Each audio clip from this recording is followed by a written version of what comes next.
You're not supposed to see this side of it. Not the scrambling, not the panic, not the hushed conversations taking place well away from public view.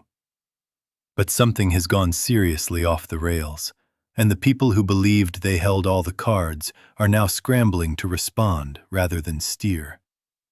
Because what just unfolded wasn't a routine trade skirmish. It wasn't political theater for the cameras. It was a deliberate, surgical, and profoundly strategic maneuver that overturned the entire chessboard. And the aftershocks are still rippling outward. What you're witnessing right now is something far more consequential than tariffs. It's a high-stakes economic standoff where one side anticipated a straightforward victory and instead walked directly into a carefully laid trap. A trap constructed not through noise, not through outrage, but through patience, discipline, and precise timing. And now the fallout is materializing in places nobody anticipated. Inside American homes, inside political caucuses, and inside the very institutions designed to maintain order. Because when Warren Buffett, a man who has spent his entire career steering through global upheaval, a man who doesn't sensationalize, doesn't speculate carelessly, and certainly doesn't deploy inflammatory language without reason, when he stands up and describes a sitting president's tariff policy as an act of war to some degree, that isn't commentary. That is a warning. And markets do not dismiss warnings like that. Neither do serious policymakers, because Buffett isn't reacting to the news cycle. He's reacting to structural risk. And here's where things begin to get uncomfortable. The policy he was describing wasn't directed at a rival. It wasn't aimed at a hostile government. It was directed at one of America's most trusted allies. A country sharing the longest peaceful border on the planet. A country thoroughly woven into the fabric of the American economy. A country whose energy, raw materials, and supply chains run directly through everyday American life. That country is Canada. And when Donald Trump imposed sweeping 25% tariffs on Canadian goods in early 2025, the expectation inside Washington was straightforward. Canada would capitulate quickly, quietly, and without much resistance. The assumption was that economic strain would compel compliance, that Ottawa would arrive at the negotiating table ready to yield, ready to deal on American terms. But that's not what unfolded. Rather than reacting impulsively, rather than rushing to de-escalate, Canada did something that caught the entire establishment off guard. Under Prime Minister Mark Carney, the response wasn't immediate submission. It wasn't symbolic pushback. It was something considerably more unsettling. Measured restraint, followed by targeted retaliation. Canada didn't flinch. Canada prepared. And then Canada struck back. Not indiscriminately, not broadly, but with precision. A 25% retaliatory tariff package covering nearly 60 billion Canadian dollars worth of American goods. That's not a gesture, that's a declaration. And the product categories weren't selected at random. Orange juice, alcohol, coffee, appliances, motorcycles, clothing, household staples, consumer-facing items, products specifically chosen to reverberate directly through American industries and communities. And almost instantly, the effects began registering. Farmers in Florida felt it. Distillers in Kentucky felt it. Manufacturers in Wisconsin felt it. These weren't abstract policy shifts anymore. These were contracts disrupted, margins compressed, and markets thrown into sudden uncertainty. And when that happens, the pressure doesn't stay contained. It travels. It moves through supply chains, into local economies, and eventually into politics. But here's what most observers completely missed. While everyone's eyes were fixed on the retaliation, fixated on the scale of the tariffs, Canada was doing something else entirely behind the scenes. Something far more calculated. They were dividing the battlefield. Every tariff was classified. Every move carried purpose. Consumer goods on one side, products engineered to generate immediate political noise inside the United States. And then the other category, industrial leverage. Steel, aluminum, automobiles, the structural foundation of North American manufacturing. And Canada didn't handle those two categories the same way. The consumer tariffs were instruments, short-term pressure points designed to create maximum visibility and discomfort. But the industrial tariffs were leverage, long-range, high-value assets capable of shaping negotiations at the highest levels. So, Canada held them in reserve. They let the consumer tariffs do their work, just long enough for the pressure to accumulate. Just long enough for American producers to start calling their representatives. Just long enough for price increases to begin registering where voters could feel them. And then, at exactly the right moment, Canada altered its tone. After months of sustained pressure, after political friction inside the United States had begun to intensify, after the cost of the tariffs had grown impossible to overlook, a phone call took place between Carney and Trump. Shortly afterward came an announcement. Canada would roll back tariffs on roughly 44 billion Canadian dollars worth of American goods. The headlines immediately characterized it as a retreat, as Canada standing down, as a victory for Washington. But that interpretation missed the point entirely.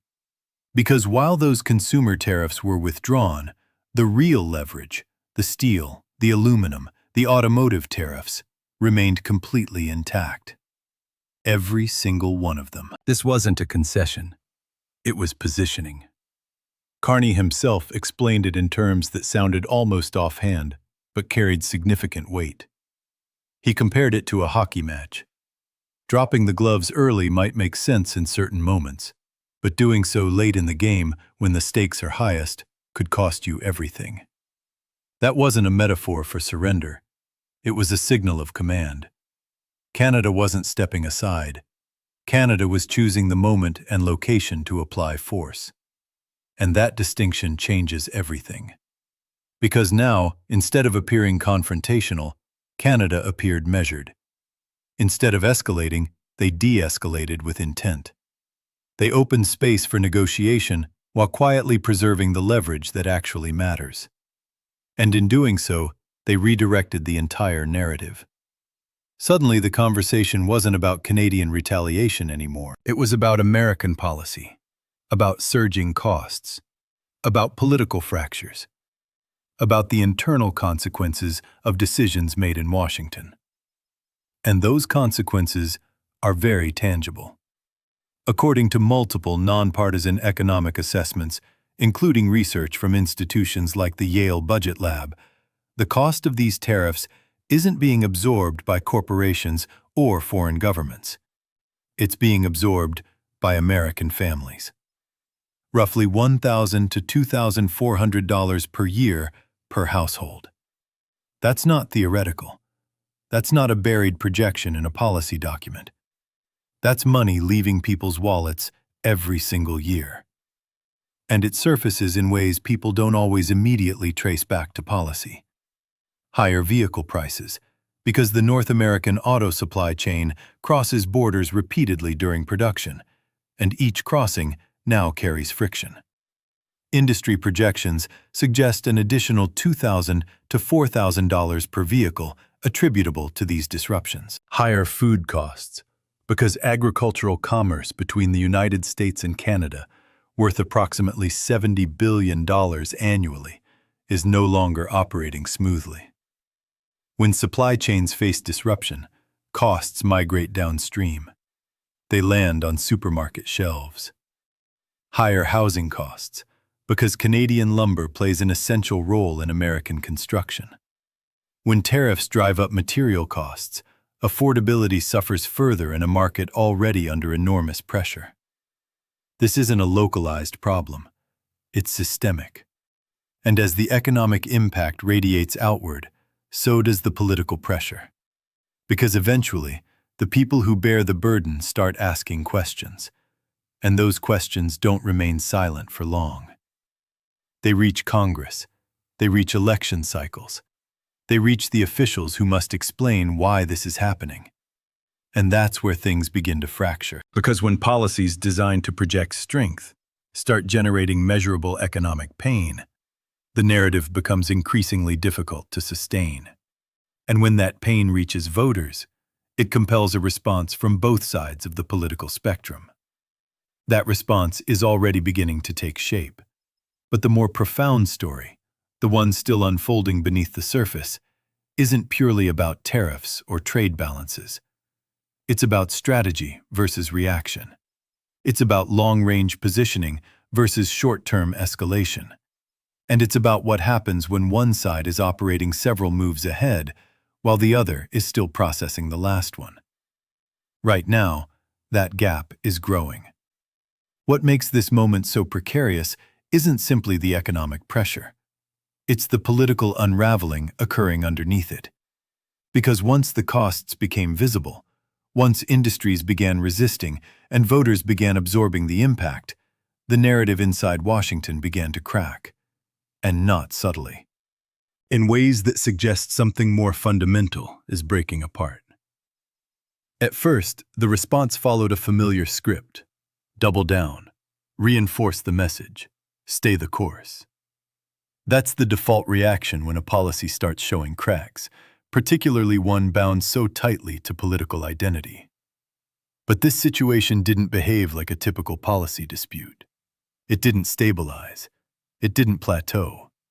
It escalated internally because the pressure wasn't coming from opposition voices alone. It was coming from within the system itself. When Donald Trump escalated further, raising tariffs to 35% on certain Canadian goods not covered under USMCA, it wasn't happening in a vacuum. It was happening while American industries were already absorbing losses, while farmers were already hemorrhaging contracts, while supply chains were already straining under pressure. That kind of escalation doesn't expand leverage, it expands vulnerability. And as that vulnerability grew, so did the cracks inside the political architecture meant to support the policy. Because members of Congress don't operate in the abstract. They operate in districts, in communities, in economies that depend on stability. And when those economies start showing signs of deterioration, the political calculation shifts very rapidly. That's precisely what happened when a contingent of Republican lawmakers, members of the president's own party, broke ranks. Not quietly, not symbolically, publicly voting alongside Democrats to challenge the tariff policy. 6 Republicans, in a chamber where the majority margin was razor thin. That's not a minor disagreement. That's a signal. A signal that the cost of remaining aligned had outgrown the cost of breaking away. And when that kind of fracture appears, it reveals something critical. The pressure has moved beyond ideology and into lived reality. Into jobs, into incomes, into industries that cannot simply wait for political messaging to catch up with economic consequences. Trump's reaction to that fracture made the underlying tension even more visible. Rather than recalibrating, rather than adjusting course, he issued direct warnings to those members, publicly threatening political retribution for breaking ranks. Consider what that means. A sitting president not confronting foreign rivals, not negotiating with trade partners, but targeting members of his own party for responding to the economic conditions inside their own districts. That isn't strategy. That's containment. And containment is what you resort to when the story is slipping away from you. Because the reality on the ground was no longer consistent with the messaging. Take American agriculture as an example. For decades, Canada has been one of the most dependable and significant trading partners for U.S. farmers. Billions of dollars in exports crossing the border annually through a system built on reliability and mutual trust. When retaliatory tariffs disrupted that flow, the impact wasn't theoretical. It was immediate. Buyers who had spent years sourcing from American producers suddenly had financial incentive to look elsewhere. Brazil, the European Union, Australia. Once those commercial relationships begin shifting, they don't simply snap back when tariffs are removed. Markets evolve, supply chains adapt, and ground that's been ceded isn't always recoverable. For farmers operating on thin margins, that kind of disruption isn't merely a setback. It's an existential threat. And it doesn't end there. Manufacturing, particularly the automotive sector, faces a distinct kind of pressure rooted in structural complexity. The North American auto industry doesn't operate within borders. It's deeply integrated. Components move between the US and Canada multiple times before a finished vehicle rolls off the line. Every crossing now carries friction. Every delay adds cost. Every inefficiency compounds. Projections suggest these disruptions are adding thousands of dollars to the production cost of each vehicle. And those costs don't evaporate. They get passed along to dealerships, to consumers, to anyone in the market for a car in a sector already under financial strain. Layer onto that the housing market, where Canadian lumber plays an indispensable role in American construction. Elevated costs at the material level ripple outward, affecting builders, developers, and ultimately buyers in a market already struggling under affordability pressures. This isn't compartmentalized damage, it's interconnected. And as these effects converge, they land in one shared space, the everyday experience of ordinary people. Higher bills, higher prices, fewer choices, and eventually more questions. Because when the justification for a policy begins to erode, the pressure doesn't stay economic. It turns political. The original rationale for the tariffs, centered on fentanyl trafficking, was on shaky ground from the start. Data from the Drug Enforcement Administration showed that Canada was responsible for less than 1% of fentanyl entering the United States. Less than 1%. That figure alone creates a disconnect that's nearly impossible to reconcile. Because when a sweeping economic policy is constructed on a justification that doesn't align with the evidence, it raises a fundamental question. What is this really about? And more critically, who is actually paying for it? The answer is becoming increasingly evident. Not corporations, not policymakers, not institutions with the resources to hedge against volatility. It's households, families, workers, people absorbing incremental cost increases across multiple dimensions of daily life without always connecting the dots back to decisions made far above them. And that's where the situation becomes politically unsustainable. Because once the cost becomes visible, once it becomes quantifiable, once it becomes personal, it demands accountability. And accountability is precisely what the current structure is struggling to deliver. Meanwhile, Canada continues operating from a position that appears calm on the surface but is anything but passive underneath. Because while the United States navigates internal divisions, Canada is moving outward, broadening trade relationships, cultivating new markets, reinforcing ties beyond North America, quietly reducing dependency on a single partner that has demonstrated a willingness to use economic reliance as a weapon. This isn't reactive, it's adaptive, and it carries long-term consequences that extend far beyond the current dispute. Because every new trade agreement, every diversified supply chain, every alternative commercial partnership reduces the leverage that previously existed and fundamentally redraws the balance of power. Not dramatically, not overnight, but steadily and persistently. And once those realignments take hold, reversing them becomes exponentially more difficult. All of this is unfolding beneath the shadow of a single date, July 1st, 2026. That is when the formal review of USMCA takes place, a built-in checkpoint designed to evaluate, renew, or revise the framework governing nearly $3 trillion in annual trade. On paper, it's a procedural milestone. In reality, it's anything but. Because the environment surrounding this review is unlike anything the agreement was architected to handle. Active tariffs, ongoing disputes, political fractures, economic strain. And the outcome won't merely determine the next phase of trade policy. It will define the economic architecture of North America for years ahead.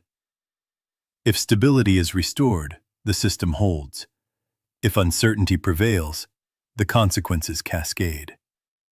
Annual disputes, perpetual renegotiation, businesses unable to plan beyond the immediate term, investments deferred, supply chains reorganized under pressure rather than strategy.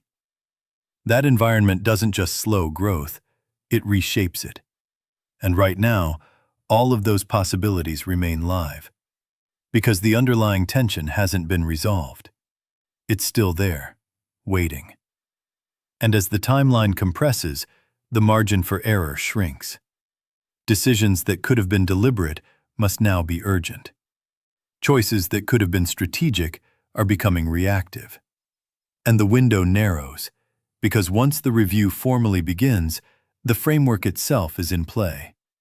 Extend it, renegotiate it, or destabilize it. Those are the available paths. And none of them exist in isolation. Each carries consequences that radiate outward into industries, into economies, into the daily lives of millions of people who will never sit at that table, but will absorb whatever comes out of it. That is the reality of this moment. It's not merely a policy dispute. It's a genuine inflection point. And inflection points don't announce themselves clearly. They reveal themselves in retrospect, when the outcomes are already fixed. But right now, we're still inside it, still watching it develop, still tracking the pieces as they move, still waiting to see whether the system finds equilibrium or shifts into something fundamentally unrecognizable. And now we arrive at the piece most people won't say directly, the part where everything converges. Because what's happening here isn't merely a policy failure or a political miscalculation. It runs deeper than that. It's a live stress test of how power actually functions in the modern world. Not the kind of power that gets projected in speeches and press releases, but the kind that determines whether systems hold together when pushed to their limits. And right now, that system is being pushed hard. The logic underpinning all of this was simple. Apply sufficient pressure and the result becomes predictable. That's how economic coercion is supposed to operate. You raise the cost on the other side until they decide resistance isn't worth it. But that equation only holds when the other party lacks alternatives. And that's precisely where this entire approach starts to unravel. Because Canada had more options than anyone anticipated. And rather than responding emotionally, rather than escalating recklessly, they did something considerably more effective. They shifted the time horizon. Short-term pain, long-range positioning. That was the trade-off. And it worked. Because while the United States was fixated on immediate leverage, Canada was thinking multiple moves ahead. Not just about this standoff, but about what comes after it. About how to ensure that this form of economic pressure loses effectiveness in the future. And once that strategic posture takes hold, everything changes. Because the objective is no longer to win the current confrontation. The objective is to ensure the next one never unfolds the same way. That's how lasting resilience is constructed. And that's exactly what we're watching in real time. At the same time, inside the United States, the inverse dynamic is playing out. The orientation remains immediate, tactical, reactive, managing fallout rather than shaping outcomes. And that creates a dangerous asymmetry.